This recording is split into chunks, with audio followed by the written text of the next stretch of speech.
네, 안녕하십니까. 반갑습니다. 2016년 우리 제27회 공인중개사 1차 과목 부동산 학개론 해설로 들어가도록 하겠습니다. 일단 더 배움, 어떻습니까? 수험생 여러분들 시험 많이 하시고 많이 하셨습니다. 일단 학개론 자체가 이제 예전에 교수님하고 이제 제가 바뀌었죠. 그래서 만나뵈서 바꿨고요.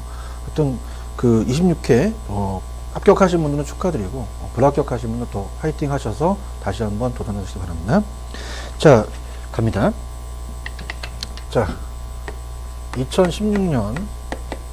자, 요번에 이제 27회였죠. 27회. 자, 공인중개사 부동산 학개론입니다. 자, 우리가 부동산 학개론이 40문항이죠. 그래서 이제 먼저 전체적인 틀을 한번 보여드릴게요. 그죠? 그래서, 공부를 하셨으니까 우리가 내용을 아실 거예요. 총론 파트에서 문제가 한 3문제 정도 나왔고요. 그 다음에 강론입니다. 강론 파트는 문제가 31가 나왔고, 그 다음에 평가론 파트는 우리가 6문제가 출제가 됐어요. 그죠? 그래서 이제 여기가 이제 나왔다는 거. 그 다음에 이제 우리가 중요 파트가 있습니다. 중요 파트를 보시게 되면, 수요 공급에서는, 문제가, 거의 28회 때도 마찬가지예요. 한 3문제에서 4문제가 뜨고, 그 다음에 정책 파트. 자, 정책이 한 4문제. 그 다음에 투자 파트가 6에서 7문제인데 7문제가 출제가 됐어요. 그 다음에 금융이 5에서 6문제인데 6문제가 나왔고요. 그 다음에 평가 파트가 중요하죠. 감정평가 파트가 우리가 문제가 6문제가 출제가 됐습니다. 그래서 여기가 26문제가 나왔어요. 원래는 27에서 32문제 정도가 나오거든요. 그 다음에 요번에 조금 난이도가 있었던 게 긍정형과 부정형이 있어요. 그래서 긍정형이 23문제고, 자, 부정형이 17문제예요. 긍정형은 옳은 거를 골라라. 부정형은 틀린 것을 고르라는데, 자, 긍정형이 더 어려워요. 옳은 거를 찾아낸다는 것은 틀린 거를 이제 봐야 되니까, 옳은 게 많았다는 자체는 난이도가 26회 때보다는 꽤 있었다는 얘기입니다. 그 다음에 우리가 박스형을 넣어줘요. 박스형이 16문제가 나왔고, 그 다음에 계산형이 9문제가 나왔다는 게 굉장히 26회 때보다는 난이도가 있었다라고 이제 보시고요. 자, 그 다음에 이제 저랑 같이 이제 28회를 같이 공부를 하실 건데요. 전체적인 난이도를 한번 볼게요. 그래서 우리가 보통 상중하로 나누죠. 상중하로 나누게 되면, 자, 상이 한 30%가 나오고, 그 다음에 중이 한 40%, 그 다음에 얘가 30%가 나오거든요. 근데 우리가 지금 난이도에 있어서 14문제, 얘가 16문제, 그 다음에 10문제가 나왔다는 건 35%, 그 다음에 40%, 25%가 나왔죠. 그러면 우리가 중 정도는 거의 맞춰줬는데, 상 쪽으로 약간 좀 치우쳐서 우리가 난이도를 높였다라고 이제 분석을 하면서요. 자, 요번에 이제 문제가 발생이 됐던 게, 개론만이 나오는 게 아니에요. 그죠? 그래서 제가 이 감정평가사가 3월 달에 시험이 있습니다. 3월 달에 시험이 있는 게 공인중개사에 영향을 줘요. 그래서 제가 감정평가에 나왔던 공법이나 중개사법이 그대로 적중이 됐어요. 그죠? 그러면 이제, 내년이죠. 그러니까 내년에, 2017년에 3월 달에 평가사 시험이 있으면 제가 이제 감정평가사 신림동에서 가장 최고의 학원에서 강의를 하고 있습니다. 베스트, 제일, 좋은 학원에서 강의를 하는데, 거기서 이제 강의를 하면서 제가 여러분한테 적중을 할 거예요. 그래서 걱정하지 마시고, 자, 공법이나 우리가 그 다음에 공시법, 그 다음에 중개사법에서 문제가 5문제가 출제가 됐어요. 그죠? 그래서 이제 난이도가 좀 높았다는 겁니다. 그래서 공법 우리 조민수 교수님 아주 잘합니다. 대한민국 최고의 강사이시고, 이대영 교수님 중개사법 잘하시고, 공시법 구학성 교수님 잘하세요. 그래서 우리가 이제 2차 과목을 같이 준비하셔야 됩니다. 1차보다. 그래서 2차 과목에 아주 기본적인 것만 물어봐요. 그죠? 개론에. 그래서 같이 접목을 하시면서 가시고, 그 다음에 이제 제가 또 약속을 드렸지만 3월 달에 간평이 있으면 그 개론 문제가 영향을 주니까 여러분한테 꼭 그 데이터를 드리도록 하겠습니다. 그래서 우리가 문제풀이로 들어가도록 하죠. 자, 이 강의는 우리 처음 들으시는 분이 아니고, 이 계속 들으셨고, 이 기출문제에 대해서 우리 어떻습니까? 이제 해설에 대해서 공부를 하셨던 분이기 때문에 좀 빠르게 스피드 있게 좀 가도록 하겠습니다. 내용에 대한 전반적인 그 강의는 제가 이제 연어뒀죠. 우리 이론 강의를 할 때 우리 기출문제 파트도 있어요. 그때 자세히 설명해 드리고, 지금은 이제 여러분들이 궁금하신 게 시험을 보신 분들이 문제에 대한 해설이니까 빨리 좀 진행을 하도록 할게요. 자, 제가 지금 푸는 게 우리 지금 A형입니다. A형. 그래서 A형의 1번 문제는, 자, 부동산의 특성은 무조건 제가 나온다 그랬어요. 그래서 1번을 보시면은, 자, 영속성을 얘기합니다. 영속성. 그래서 정답은 4번이 정답이에요. 그래서 다음 중 파생현상을 모두 발생시키는 토지의 특성은, 자, 우리가 부동산이라는 자체는 취득하고 그 다음에 운영하고 처분을 합니다.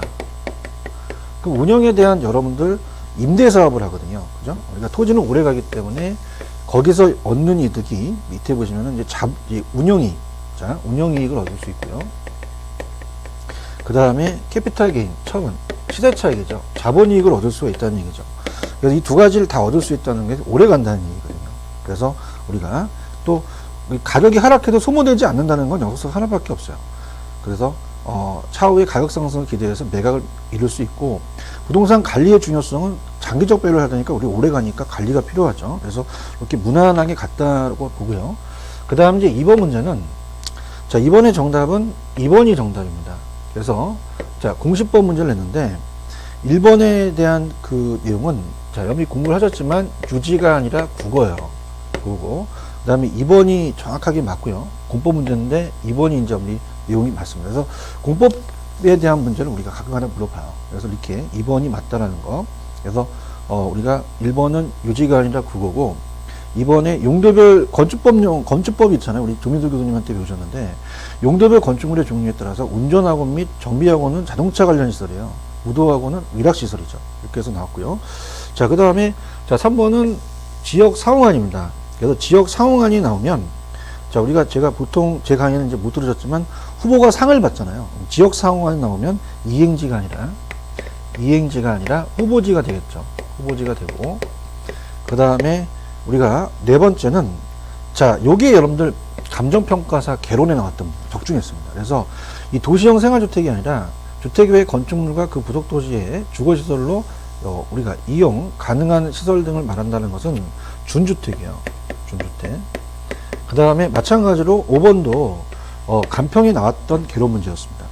자, 국계법에 의해서 우리가 공공시설을 보호한다. 자, 여기 보시면은 시설을 보호한다는 게 있잖아요. 그죠? 그럼 이건 보존지구가 아닙니다. 그 시설을 보호하는 시설보호지구가 되죠. 중요시설에 대한. 그래서 공영시설보호지구다. 시설보호지구가 된다. 이렇게 됩니다. 자, 그 다음. 자, 그럼 정답은 2번이고요. 3번으로 갑니다. 3번도 부동산 개념에 관한 사람입니다. 틀린 것은, 자, 이건 빨리 좀 진행할게요. 3번이 정답이죠. 자, 그래서 기술적 개념은 공간 자연은 기술적이에요. 근데 생산 요소 자산은 경제적입니다. 그래서 제 강의는 안 들으셨지만 편법이 있어요. 이 경제적은 COC 들어가거든요. 생산 요소 자산은 COC니까 경제적이고 공간 자연은 기술적이다. 이렇게 잡으시면 되고요. 자, 그 다음에 좀 계산 문제가 떴죠. 자, 그래서 우리가 수요 공급은 계산 문제가 무조건 뜨는데 탄력성에 대한 문제가 떴어요. 그 탄력성에 대한 것이, 자, 우리가 어떻습니까? 가격 탄력성과 교차 탄력성이 나왔죠. 그래서 내용을 보시게 되면, 자, 4번에 보시면은, 자, 우리가 아파트 가격이 상승을 해요. 그죠? 그래서 우리가 16%가 상승을 했대요. 자, 그러면서 당연히 아파트에 대한 수요량은 감소를 하죠. 그래서 4%가 감소했다. 그런데 다세대 주택은 자, 어떻습니까? 수요량이 8%가 증가했다. 이렇게 되거든. 자, 그럼 어떻습니까? 지금 나와 있는 문제가 보시면 아파트의 매매가격이 10% 상승했더니 우리가 다세대 주택은 8%가 지금 대체제예요. 가치 움직이니까. 그 다음에 그 수요량이 4%가 감소했다면 아파트 매매 수요의 가격 탄력성은 얼마냐. 그래서 이제 우리가, 자, 약자로 수요의 가격 탄력성입니다. 자, 그럼 이건 우리가 절대값을 씌우죠. 그래서 가격의 변화율에 대한 수요량의 변화율이 돼요. 자, 그럼 어떻습니까? 만약에 16%가 상승을 했는데 4%가 감소를 했어요. 자, 그럼 이걸 계산하면은 0.25가 나오거든요. 1보다 작으니까 비탄력적이 되죠. 자, 그래서 0.25 쪽이 나와 있는 자체가 1번 아니면 2번이 정답이에요. 그러면은, 자, 우리가 수요의 교차 탄력성을 본다면, 자, 아파트의 가격에 대해서, 우리가 아파트의 가격에 대한 변화에 의해서 다세대주택에 대한 수요량이 변하죠. 수요량의 변화를. 자, 그럼 어떻게 된다? 아파트 가격이 16%가 상승을 했습니다. 근데 8%가 증가를 했죠. 그럼 우리가 0.5가 되죠. 그럼 같은 방향이니까, 자, 이거는 플러스고, 우리가 대체제가 되는 거죠. 그래서 우리가 어떻습니까? 정답은 1번이 정답이다. 4번의 1번. 자, 그 다음에 5번 갑니다. 수요의 가격 탄력성에 관한 설명에다 틀린 것은, 자, 이 5번의 정답은 3번이 정답이죠. 그래서 일반적으로 부동산의 수요에 대해서 대한 관찰 기간이 길어질수록, 장기일수록, 기간이 길수록 대체자는 더 많아져요. 그럼 탄력성이 커지기 때문에 탄력성은 작아진다가 아니라 커진다라고 하셔야 되죠. 자, 이렇게 보시고요. 자, 6번 문제는 우리가 예상했던 문제였습니다. 자, 그래서 우리가 기울기를 본다면, 자, 어떻습니까? 자, 6번을 보시게 되면, 자, A 시장을 볼게요. A 시장을 보면은, 자, 수요의 기울기하고 공급의 기울기예요. 자, 항상 이 마이너스는 절대값을 씌우죠. 절대값을 씌우게 되면은 마이너스 0.8은 플러스 0.8로 고쳐져야 돼요. 그럼 요거는 수요의 기울기가 공급의 기울기보다 크단 말이야.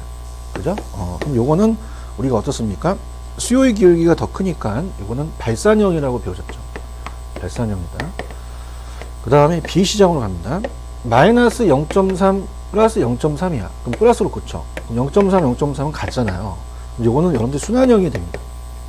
순환형이 되고, 그 다음에 C 시장을 가게 되면 마이너스 0.6과 그 다음에 1.2가 된단 말이에요. 그럼 이걸 플러스로 고치죠. 그러면 우리가 수요의 공급의 기울기가 더 커. 그럼 이건 수렴형이 된다. 그래서 거미집도 예상했던 문제였습니다. 정답은 5번이 정답이다. 이렇게 보시면 되고, 그 다음에 7번은 부동산 공급 및 공급 곡선에 관한 설명에다 틀린 것은 돼 있죠. 자, 이것도 우리가 저랑 강의를 했으면 약간 좀 편법을 이용해서 야매라는 것을 속칭으로 말씀을 드리는데, 자, 우리가 강의 자체가 연비 타 교수님한테 들으셨었기 때문에 우리가 일단 가볼게요. 자, 수요가 증가를 하잖아요. 그러면 가격은 상승을 해요. 근데 가격을 상승을 하는데, 자, 그것이 탄력적, 비탄력적이 틀리거든요.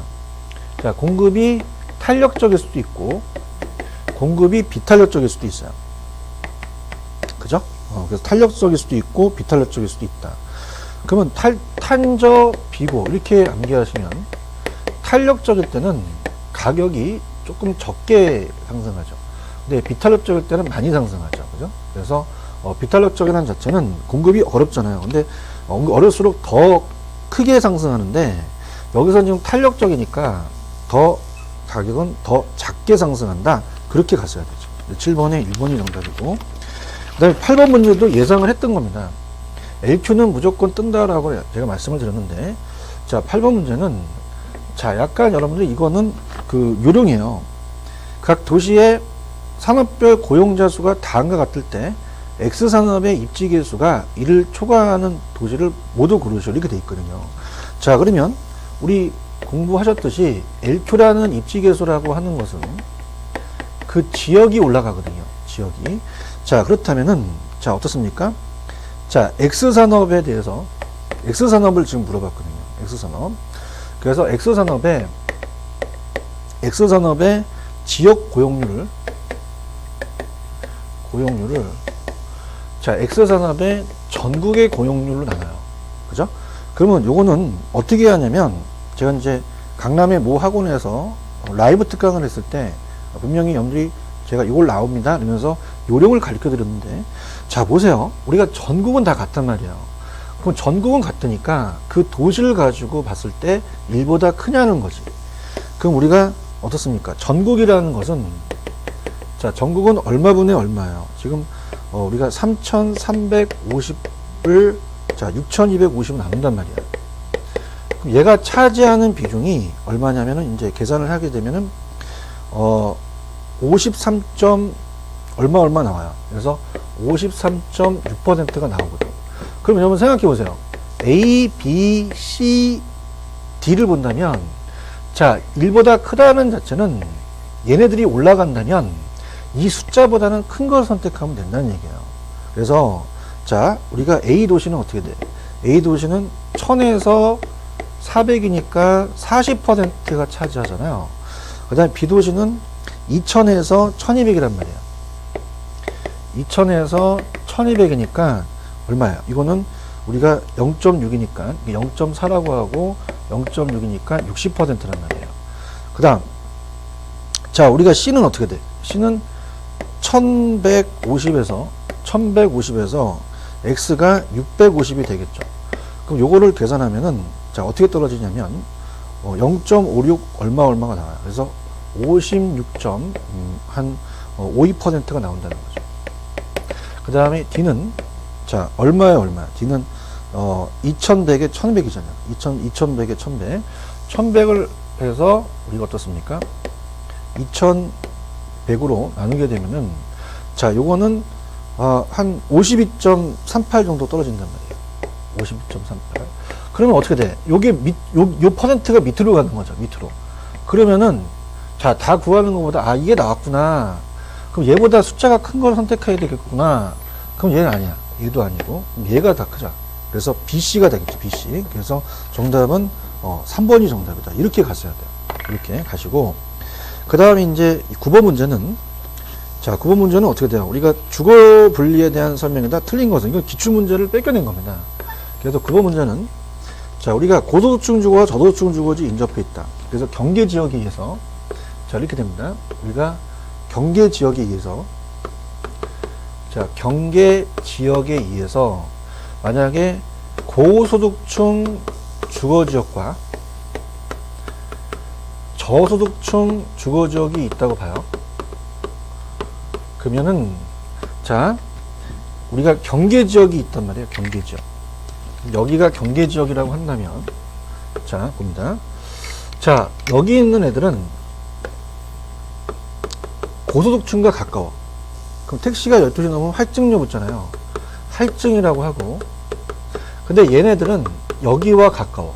그럼 할인이 된단 말이야. 할인.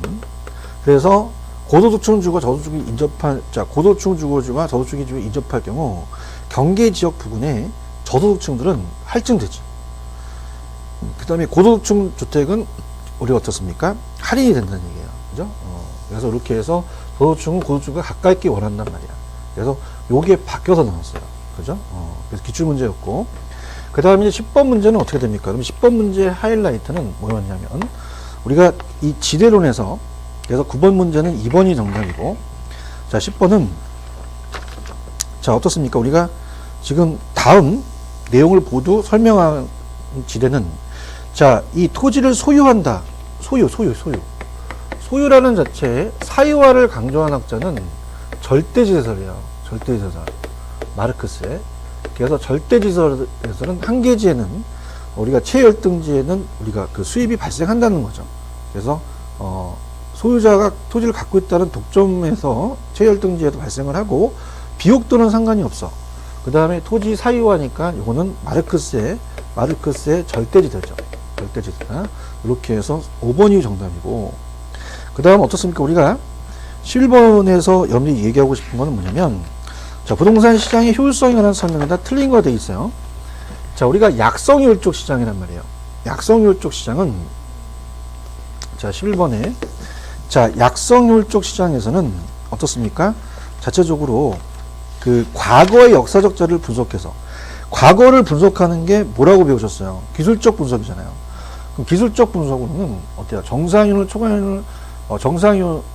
초과하는 이윤을 획득할 수 있다? 없다라고 하셨어야죠. 그래서 요거는 틀린 문제라는 걸 정확하게 아시겠고, 그 다음에 12번은, 자, 이것도 제가 강의 때 얘기했는데, 불황과 물가 상승을 합친 건 스태그플레이션입니다. 스태그네이션이 불황이고 인플레이션이 물가 상승입니다. 불황 속의 물가 상승. 그래서 정답은 2번이 정답이고, 자, 13번 문제입니다. 자, 네일리에 대한 이론이 있는데, 자, 이거는 이제 제가 저랑 처음 접하시니까 이거는 나중에 편법을 제가 가르쳐 드릴게요. 그럼 편법으로 하지 말고 그냥 오리지널로 푼다면, 자, 갑니다. 우리가 일단은 A와 B 사이에 C가 있대요. 그죠? 그럼 편법을 이용하지 않고 바로 간다면, 자, A와 B 사이에 C가 있다. 그죠?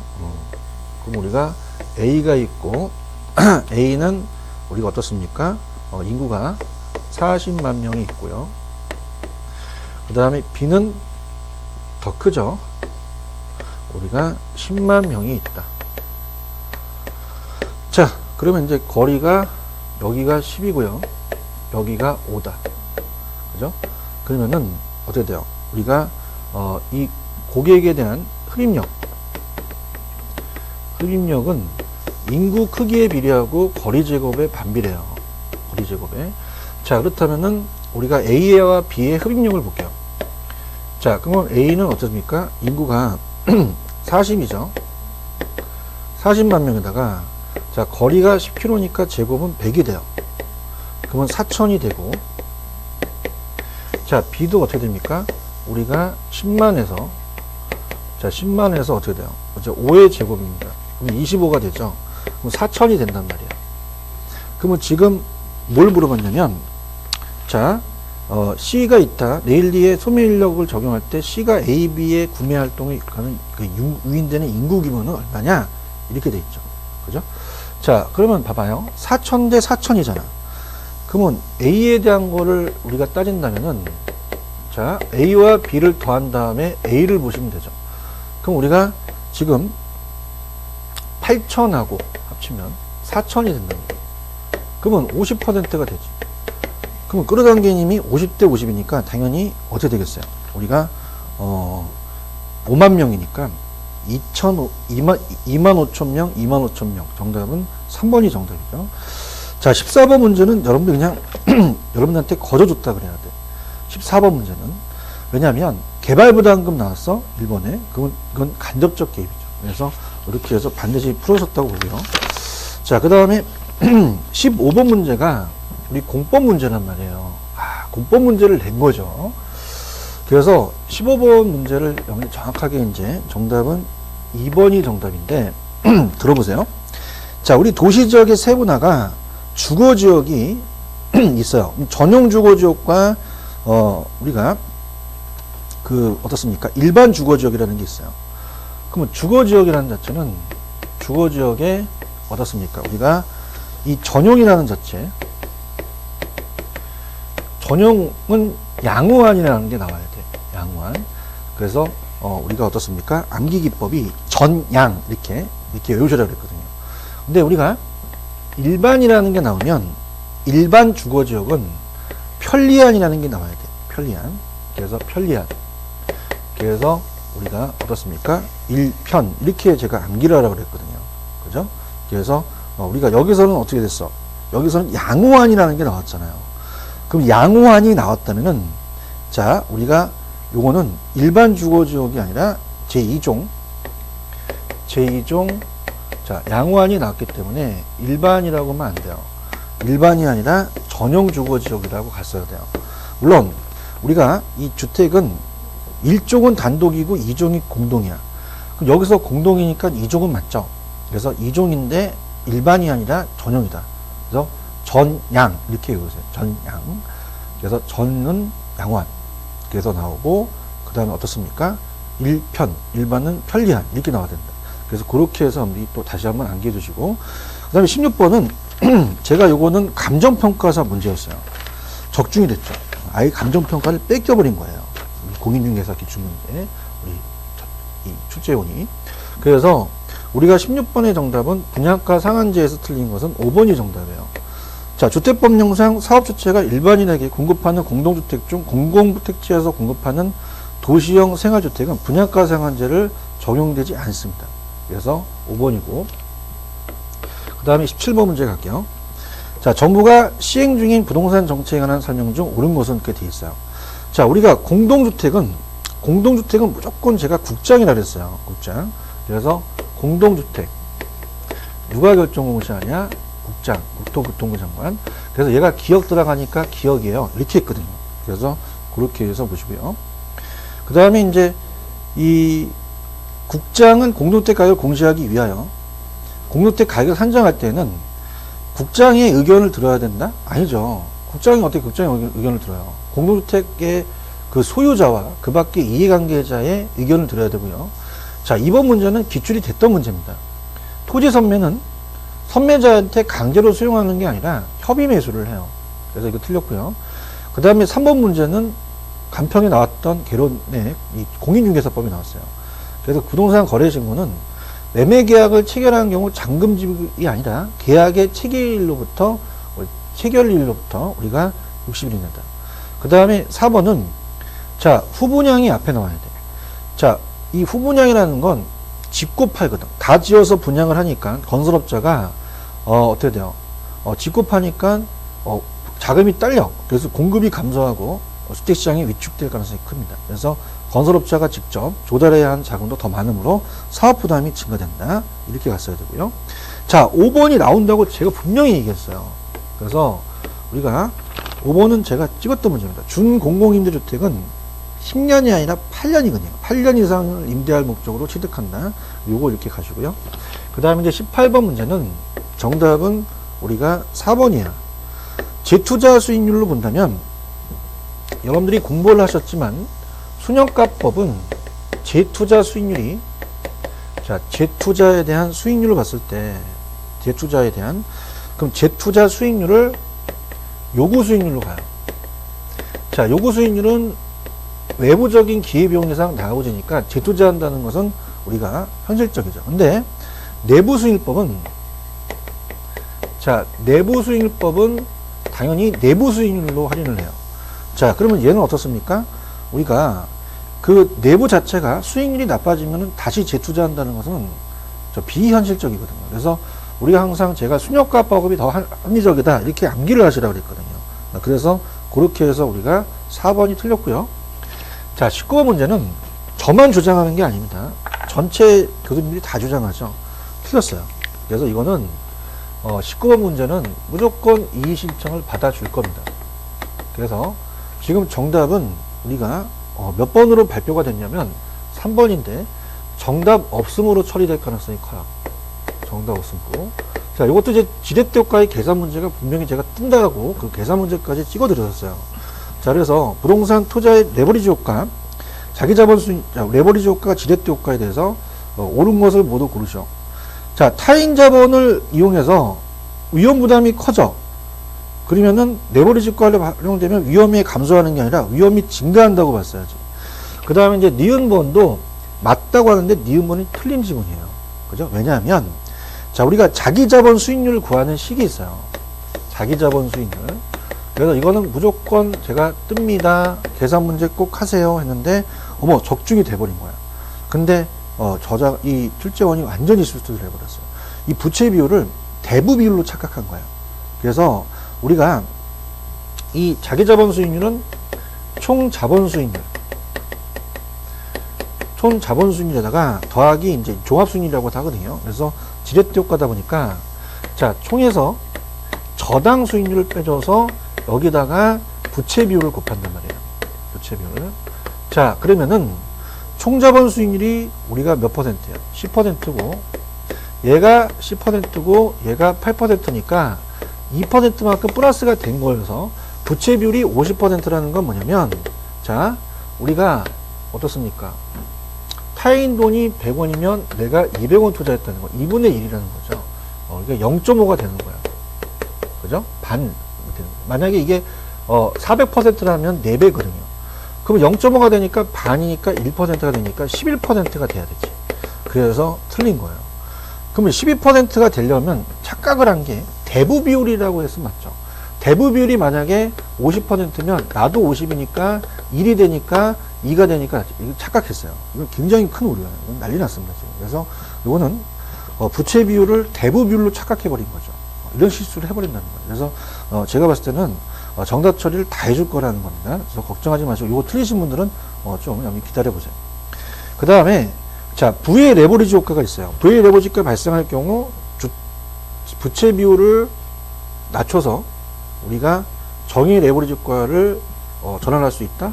자, 안 돼요. 왜냐하면은 자, 그러면 어떻습니까? 우리가 아시다시피 자기 자본 수익률이 있고 그 다음에 총 자본 수익률이 있고 그 다음에 이 저당 수익률이라는 게 있잖아요. 그러면은 이게 부란 말이에요. 그럼 이 상태에서는 지금 요게 정해졌기 때문에 무조건 이거는 부의 지름도가야. 부. 그러면 이거는 타인 자본을 낮추더라도, 그죠? 그래서 어떻습니까? 더욱더 낮더라도 부의 레버리지 효과는 계속적으로 발생한다는 거죠. 그래서 부의 레버리지 효과가 나타나고 있으면 타인 자본을 쓰고 있고 부채비율이 낮다고 하더라도 근본적으로 이 상태에 대한 근본이기 때문에 어떻게 돼요? 부의 레버리지 효과는 지속적으로 나타나지 이게 정으로 바꾸지 않는다는 얘기예요. 그죠? 그래서 물론 뭐 이 부채 비율이 낮아진다는 것보다 이자가 낮아진다면 가능할 수도 있어요. 이자가 낮아지면은 이게 어떻습니까? 반대로 가니까 되죠. 근데 여기서는 이자가 낮아지는 게 아니라 부채 비율이 낮아진다니까 안 되죠. 그래서 정의 레버리지 효과가 전환할 수 없다라고 하시고, 그 다음에 우리가 아시다시피 총자본과 저당 수익이 동일해요. 그럼 요거는 어떻게 됩니까? 이거는 똑같죠. 자기 자본이. 자기 자본 영향이 없죠. 그래서 우리가 중립적 레버리지 효과 배웠지. 그래서 정답은 3번으로 발표됐지만은 이건 20점 들어갑니다. 무조건 들어갑니다. 이렇게 보시고요. 그 다음에 20번 문제 가볼게요. 자, 20번 문제를 가지게 되면 부동산의 자, 수익과 수익률에 관한 다음 설명 중 옳은 것을 이렇게 되어 있죠. 자, 1번 요구 수익률은 해당 부동산에 투자해서 획득할 수 있는 최소한의 수익률이라고 제가 분명히 강조했어요. 맨날. 이만큼 있어야 되니까 최소한이고, 그 다음에 2번 총투자 수익률이라는 자체는, 자, 총투자 수익률은 우리가, 자, 요거는 어떻게 돼요? 우리가 그 자체가 세전 현금 수지를 지분 투자로 나누는 게 아니라, 자, 요거는 순영업소득을 총투자로 나누겠죠. 그죠? 총투자. 그래서 우리가 지분이 아니라 총이니까 총이 들어가죠. 그래서 요거는 이제 세전을 지분을 나누는 것은 지분 배당률이죠. 그래서 그렇게 고쳐주시고, 그 다음에 기대가 요거보다 작은 경우는 투자가 채택되지 않죠. 기각되죠. 그죠? 기대가 더 커야 되죠. 그 다음에 이제 요게 이제 여러분들이 가장 좀 어려웠던 건데, 자, 4번은 뭘 여러분들한테 낸 거냐면은, 보통 제가 외우시려 할 때 가공기 유용순으로 외우시려 했거든요. 가공기. 그래서 우리가 가공기를 만드는 이제 그 기계가, 압축되는 기계가 있죠. 기타 소득을 더해서 유용순이 만들었어요. 유용순. 그래서 유에서 영업경비를 빼거든요. 그럼 우리가 순영업소득이 나오죠. 뭐 앞자만 따도 여러분 충분히 아시죠? 그죠? 그러면은 여기서 우리가 영업경비라는 게 있거든요. 영업경비는 재산세는 포함이 됩니다. 포함이 되는데, 자, 우리가 부세영세죠. 그 다음에 그래서 부채 서비스액을 빼면 세전 현금 수지가 되고, 그 다음에 영업소득세가 나와요. 영업소득세. 그러면 세후 현금 수지가 나오죠. 그죠? 그렇다면 여러분 생각해 보세요. 자, 영업소득세는 여기에는 들어가지 않죠. 그래서 우리가 재산세는 차감한다. 영업소득세는 차감하지 않는다는 거 정확하게 맞고, 자, 어떻습니까? 회수 불가능한 임대료 수입은, 자, 회수 공실이나 및 우리가 이 불량부채라는 게 있었잖아요. 불량부채액이 회수 불능액이란 말이에요. 영업경비에 포함해서 순영업소득을 산정을 한다. 그죠? 그래서 요거는 우리 어떻습니까? 이 자체적으로 어떻게 돼요? 회수 불가능한 임대료 수입은 영업경비에 포함하여 순영업소득을 산정한다라는 것은 우리가 틀린 거죠. 그죠? 그래서 이 공실도 영업경비에 포함되지 않죠. 그래서 여기 제가 이 공실, 그 다음에 부채 서비스, 소득세는 포함되지 않죠. 그래서 이제 어떻습니까? 회수 불가능 임대료 수입은 영업경비에 포함되지 않는 항목이에요. 그래서 이건 이제 영업소득세에 대한 것을 우리가 어떻습니까? 우리 자체적으로 영업경비에 대해서 물어본 거죠. 그 영업경비에는 회수된 불가능 임대료, 우리 공실도 안 들어간다는 거예요. 왜냐하면 공실 및 불량부채는 빼줬고 부채도 빼줄 거고 나중에 소득세도 빼주니까 이 재산세만 들어가지 공실 및 불량부채나 영업소득세는 산정되지 않는다는 거죠. 그래서 산정한다는 거, 포함해 산정한다는 거 틀렸죠. 그래서 정답은 4번이 정답이다. 자, 이렇게 보시면 되고요. 그 다음에 21번이라는 것은 이제 우리 포트폴리오죠. 포트폴리오에 대한 설명입니다. 그래서 21번은 이제 보시게 되면은, 자, 21번은 자, 부동산 투자의 위험에 우리가 관한 설명이다. 가장 옳은 것을 모두 고르셔. 자, 경기가 침체됐어요. 기업 침체되면은, 자, 수요와 공급이 항상 변합니다. 시장 위험이야, 이거는. 그래서 부동산 수익성이 악화되면, 이거는 시장 위험에 사업 위험이 들어가죠. 야기되는 위험으로서. 그 다음에 차입자가 고정금리 대출을 실행하면, 나중에 제가 이 풀이를 해드리겠지만, 우리가 고정금리 땐 대출자가 위험 부담을 하죠. 그래서 차입자에게 고정금리 대출을 실행하면 대출자의 위험에 대한 것은 우리가 높아지겠죠. 그죠? 그래서 이제, 우리가 어떻습니까? 낮아진다가 아니라 높아진다는 거죠. 그죠? 그래서 차입자에게 고정금리를 실행하게 되면 대출자의 인플레이션 위험은 높아진다 하셔야 됩니다. 고정금리는 대출자 부담이 되겠죠. 변동금리가 차입자 부담이고, 그 다음에 효율적 프론티어에서, 이게 조금 여러분들이 지금 어려웠던 문제인데, 디귿은, 자, 효율적 전선이라는 걸 여러분들이 배우셨어요. 자, 여기 이제 수익률이고, 여기 위험입니다.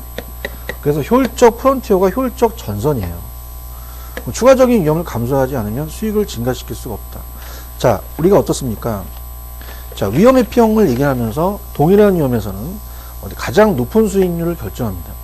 그러면 더 높은 수익을 얻으려면은 위험을 더 부담해야 되거든요. 그죠? 그래서 부담해야 된다는 거죠. 그래서 동일한 위험에서 가장 높은 수익을 얻을 수 있기 때문에, 자, 여기서 말하는 것은 뭐예요? 효율적 프론티어에서 추가적인 위험을 감소하지 않으면 수익을 증가시킬 수 없죠. 감소해야 됩니다. 그죠? 이런 뜻이고요. 그 다음, 개별 부동산의 특성을 위한 체계적 위험을 포트폴리오에 제거하는 게 아니라 비체계적이죠. 그래서 정답은 기억하고 디귿이다. 자, 이렇게 해서 우리가 정답은 1번이 정답이고, 자, 22번은 좀 쉽게 낸 것 같아요. 부동산은 현금화 시키기가 어렵습니다. 그렇다면은 부동산 투자에 관한 설명으로 틀린 것은, 자, 당연히 5번, 부동산은 주식 등 금융상품에 비해서 단기에 현금화할 가능성이 높다 아니라 낮다고 하죠. 그래서 단기 거래가 곤란하다고 제가 말씀을 드렸었고요. 그 다음에 23번입니다. 23번서부터가 이제 계산 문제네요. 23번. 그래서 23번은, 자, 뭘 여러분한테 물어봤냐면, 다음과 같이 부동산에 20억을 투자한 A의 연간 세후 자기자본 수익률을 구하라. 그럼 세후 자기자본 수익률을 구하라. 이렇게 얘기했어요. 그러면은 당연히, 자, 일단은 부동산 가격이 20억이고, 자, 20억이고, 어떻습니까? 자체로 토지가 12억이고, 건물이 8억이다. 그럼 대출 조건이, 대출 비율이 부동산 가격이 60%고, 자, LTV가, 그 다음에 대출 금리가 연 5%, 대출 기간이 20년이에요. 원금 만기 일시 상환 방식이에요. 그럼 매년 말 연단위 이자만 지급하는 거죠. 순영업소득이 2억이고, 건물의 총 내용 연수는 20년, 잔존가치는 없고, 감가상각은 정해법을 적용한다. 영업소득세율은 20%다. 자, 우리가 전체적인 틀을 좀 물어본 것 같아요. 그래서 우리가 본다면, 자, 자기자본 수익률의 세후 자기자본 수익률은 수익이 올라가고, 그 다음에 자기자본이 내려오죠. 자, 그래서 어떻습니까? 위에가 세후 현금 수지예요. 전체적인 틀을 물어봤어요. 그 다음 밑에가 지분 투자액이 되죠. 지분 투자액이 돼서, 자, 어떻습니까? 자, 요걸 이제 보게 되면은 총이 있죠, 총 투자액이 20억이 되죠. 20억이 되고, 지분이 8억이고, 그 다음에 저당이 12억이 돼요. 자, 그럼 우리가 순영업소득에서 다 알고 계시니까 앞자만 딸게요. 부채 서비스를 뺍니다. 순영업소득에서. 자, 그러면은 세전 현금 수지가 되고, 그 다음에 영업소득세를 구하는 거죠. 좀 난이도가 있었어요. 그러면 세후 현금 흐름 수지를 구하죠. 자, 그러면 순영업소득이 아까 2억이었잖아요. 여기다가, 자, 지금 부채 서비스액이 어떻게 돼요? 지금 만기에 대해서 이자만 내니까, 우리가 어떻습니까? 지금 이자가 아까 요 12억에다가 5%잖아. 이자만 내니까. 그럼 5%는 10% 반이니까, 자, 12억의 10%는, 어때요? 1억 2천이죠. 반은 6천만 원이 되겠죠. 그러면은 1억 4천이 세전이 됩니다. 그럼 영업소득세를 구하는 건데, 자, 영업소득세는 제가 순대감이라고 기억하시죠. 순대감이. 그 순영업소득에다 대체 충당금을 더하고 감가상각을 빼고 이자를 빼요. 그럼 가세소득이 나오거든요. 그럼 가세소득이 나오게 되면, 자, 얘가 2억이고요. 대체가 없습니다. 자, 감가상각이라는 건 어떻게 돼요? 우리가 문제에서, 자, 지금 잔존가치는 없고 감가상각 정액법을 적용했다. 20년이죠. 그럼 건물이 8억이란 말이에요. 그럼 8억에다가 우리가 20년으로 나눠버리면 감가상각비가 얼마 나오냐면 4천이 나옵니다. 이자는 6천이었죠. 그럼 이렇게 되면 우리가 1억을 빼니까 1억이 되죠. 곱하기 세율은 어떻게 돼요? 우리가 20%니까 우리가 돼요. 세율은 영업소득세율이 20%죠. 0.2를 곱하니까 2천이 되겠네요. 그러면 1억 4천에서 2천만 원을 빼니까 1억 2천이 되죠. 시간이 좀 걸렸습니다. 그래서 우리가 1억 2천만 원에다가 세금 투자액이 8억이죠. 그럼 0.15가 떨어지니까 15%가 된다는 얘기예요. 그래서 정답은 3번이 정답이다. 자, 이렇게 보셨으면 하고요.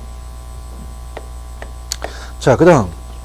자, 24번은 빨리 갈게요. 우리가 24번은 고정금리 대출 때 대출 기간은 금리 상승 시 차입자에 대한 조기 상환에 의한 위험이 커진다?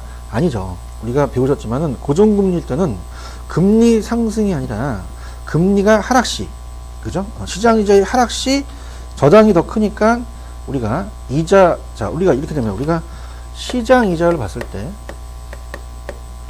이게 금리예요.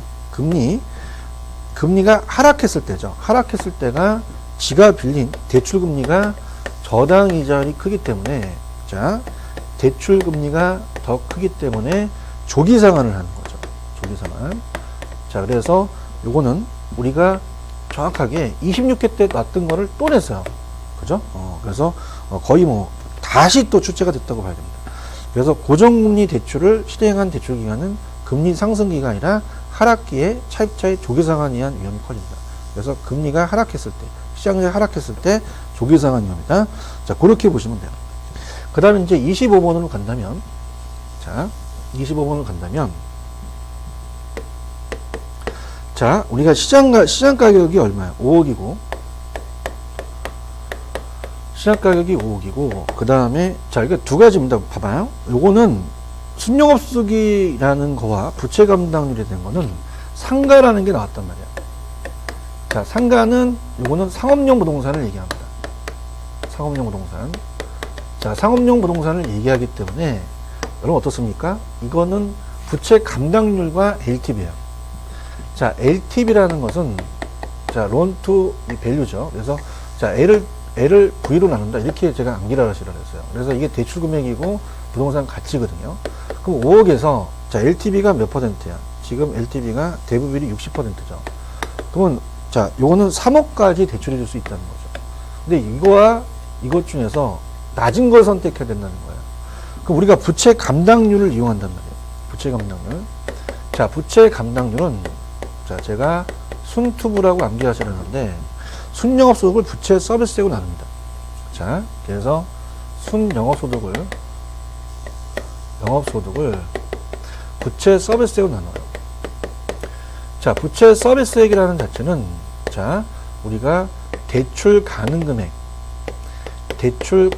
금액 곱하기 저당상수라는 얘기예요. 저당상수. 자, 그래서 어떻습니까? 우리가 순영업소득이 지금 얼마라고 했나요? 우리가 순영업소득이 거기 보시면은 1억이라고 돼 있죠. 1억에다가 얘와 얘를 바꿀 수가 있거든요. 그죠? 그러면은 요 살짝 바꿔봅니다. 그러면은 어떻게 돼요? 식이 대출 가능 금액은 순영업소득을 우리가 곱하는 게 부채 감당률과 저당상수를 곱해버려요. 부채 감당률과. 그럼 부채 감당률하고 저당상수를 곱하죠. 그럼 부채 감당률이 얼마예요?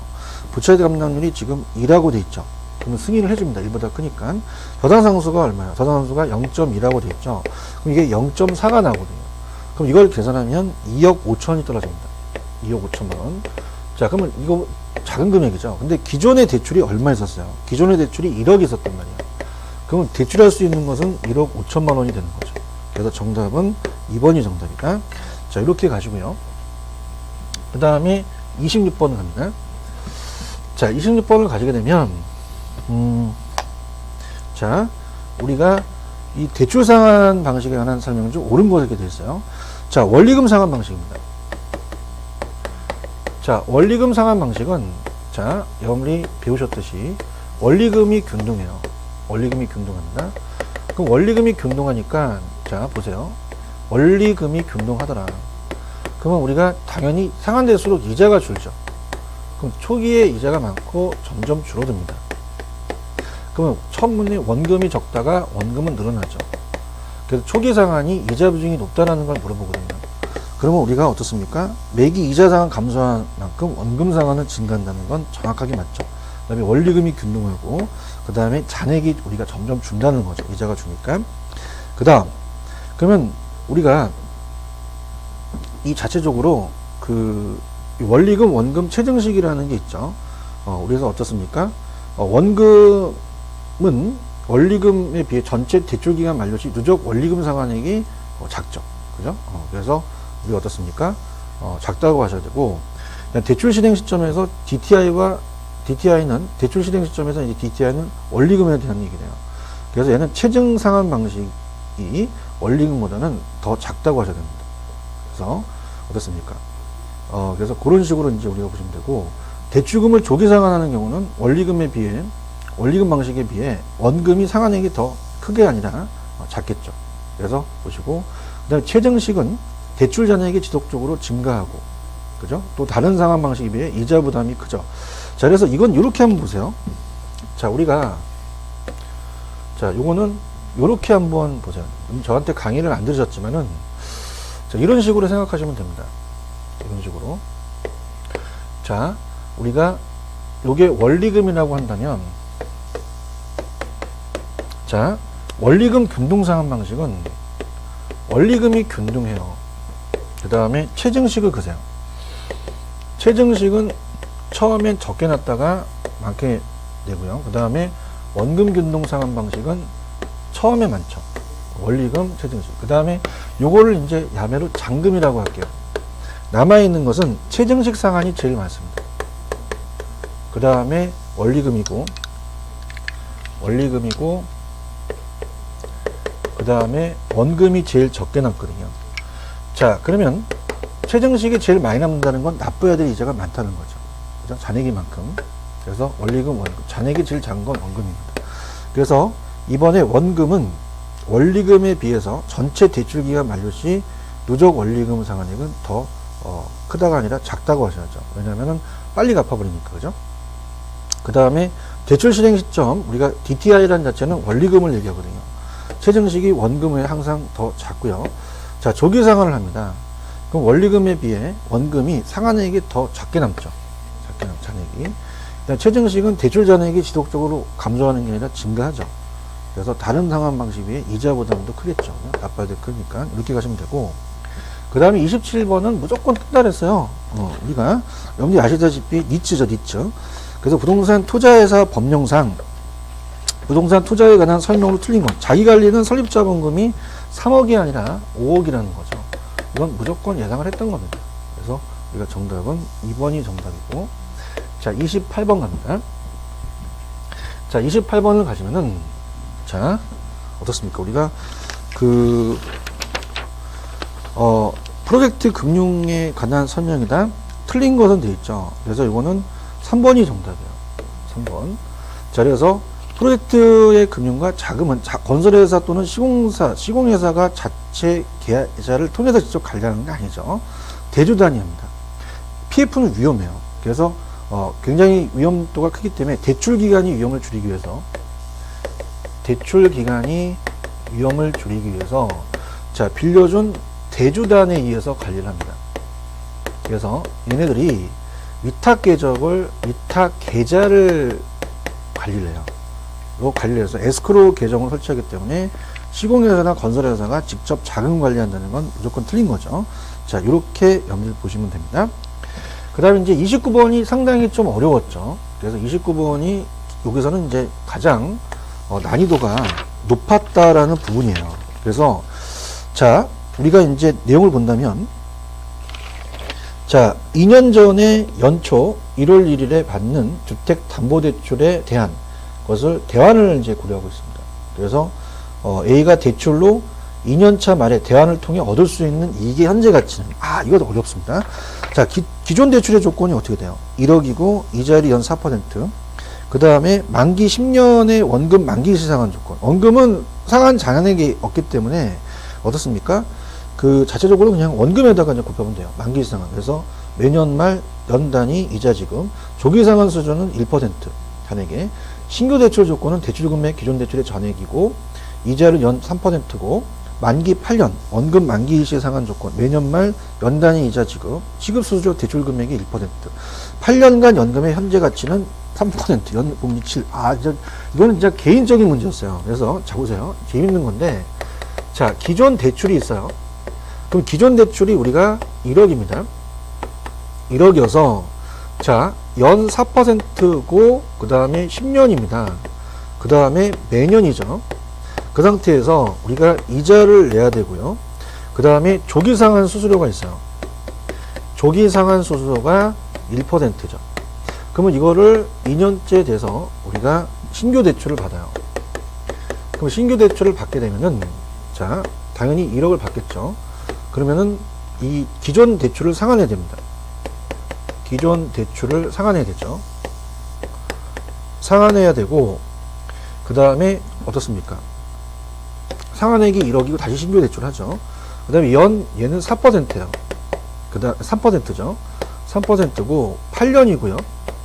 그 다음에 매년 이자를 내죠. 취급 수수료가 있어요. 그럼 취급 수수료를 봤을 때, 자, 얘는 대출 금액의 1%죠. 자, 그럼 그 상태에서 여기 이제 10년에 대한 상환 중에서 우리가 8년에 대해서 그 이득이 있다는 얘기예요. 그러면 자, 보세요. 자, 1억에서 4%는 400만 원을 이자를 내었어야 되고요.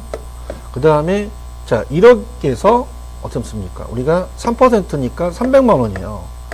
그럼 이 차이가 어머나 100만 원의 차이가 있다는 얘기죠. 8년 동안. 그럼 나는 8년 동안 100만 원에 대한 매년 이자를 적게 내더라. 그러면 그 연금의 현재 가치를 구해보자.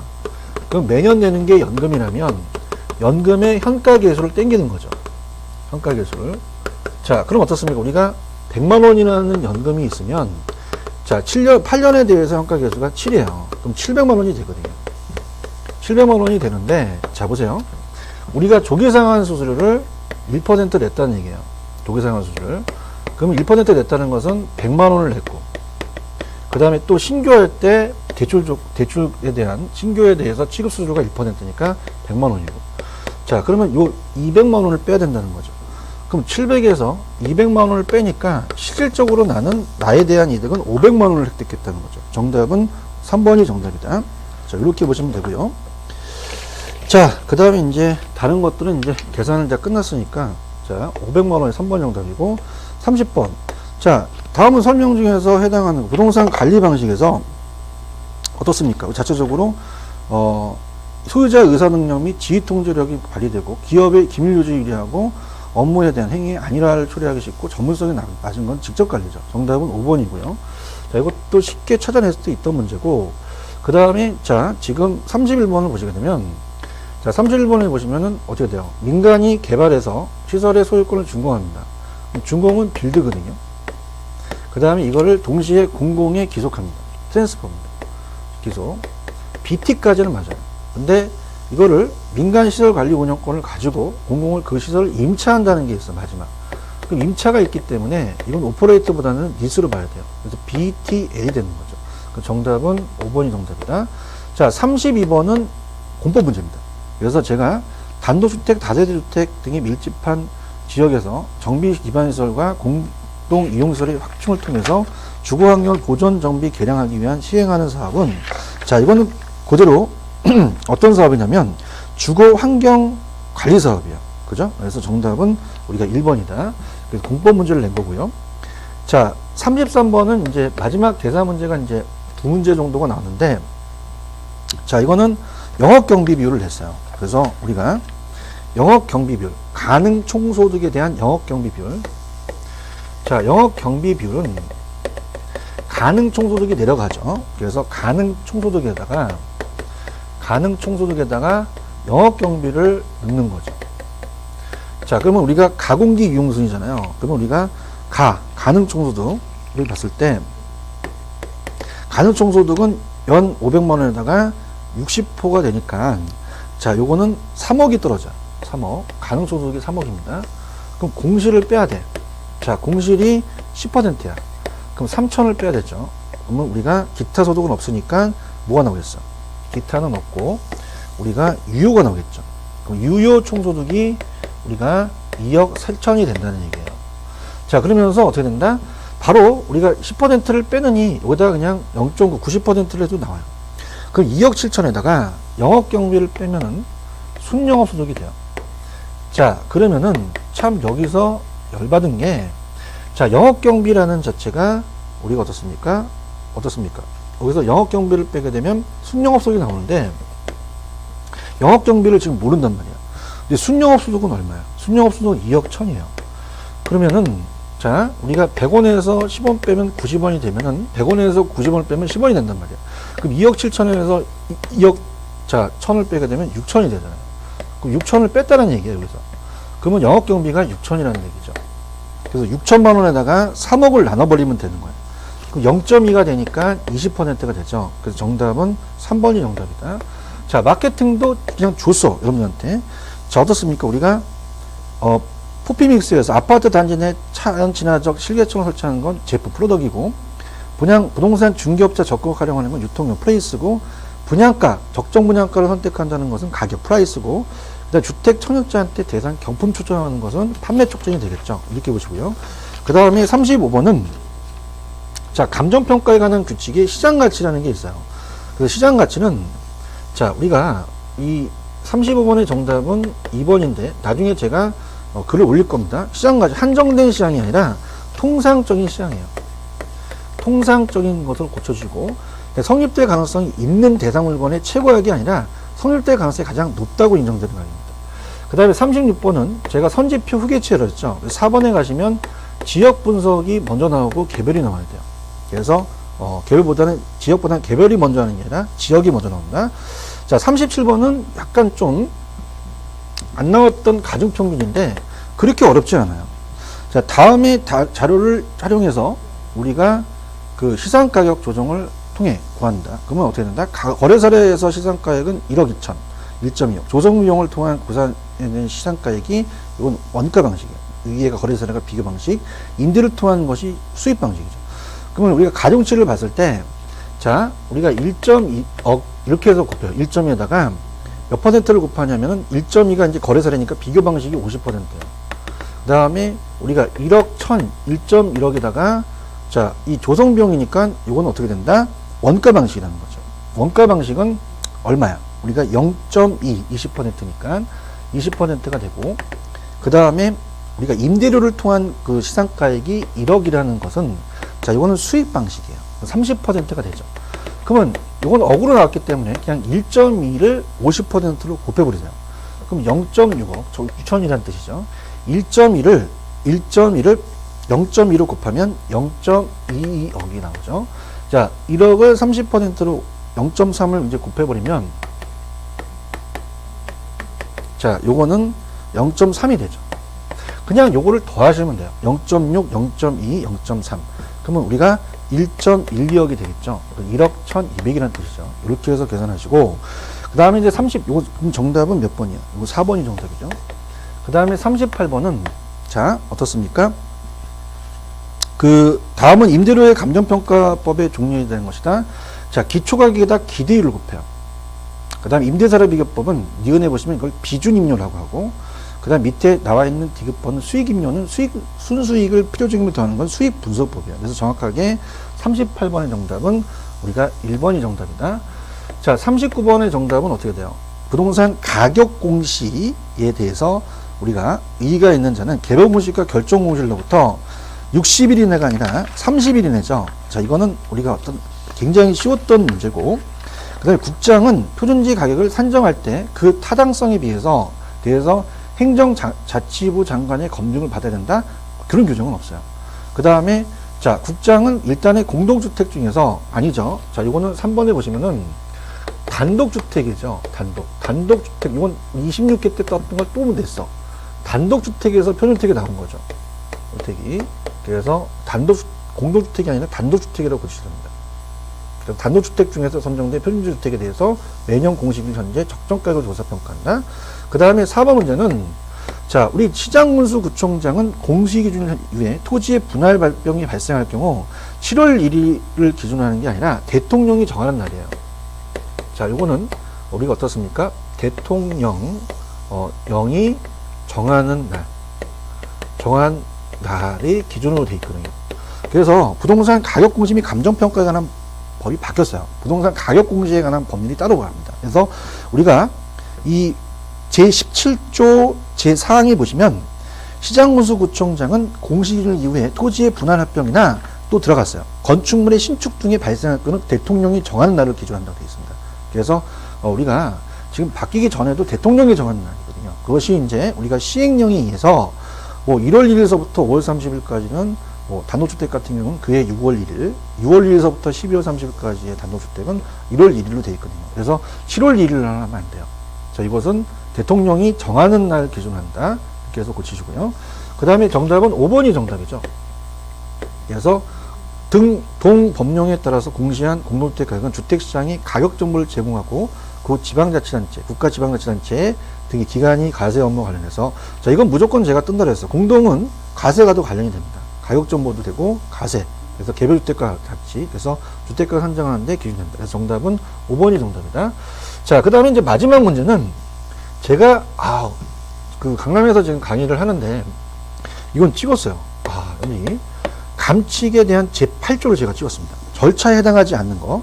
그래서 나중에 그 감칙을 보게 되면 기본사항에 대한 확정과 처리기획, 그래서 우리가 어떻습니까?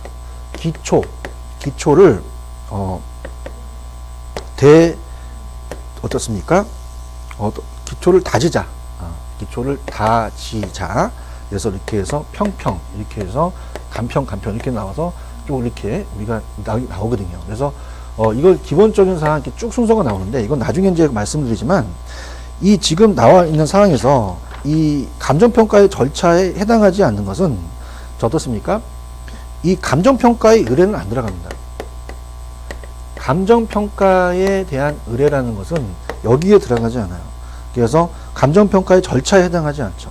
그래서 기본적 사항에 대해서 의뢰인이 그 전 단계에 이루어지는 감정평가 의뢰는 감정평가를 하기 위한 전제이기 때문에 요건 안 들어가죠. 그래서 요거에 대해서 제가 예전에 우리가 제 강의를 들으신 분들은 이건 나올 수 있다라고 했는데 나왔어요. 그래서 감정평가에 대한 의뢰는 안 들어갑니다. 그래서 우리가 여기서 버린 처리기에 들어가고요. 그다음에 요게 이제 대상 물건입니다.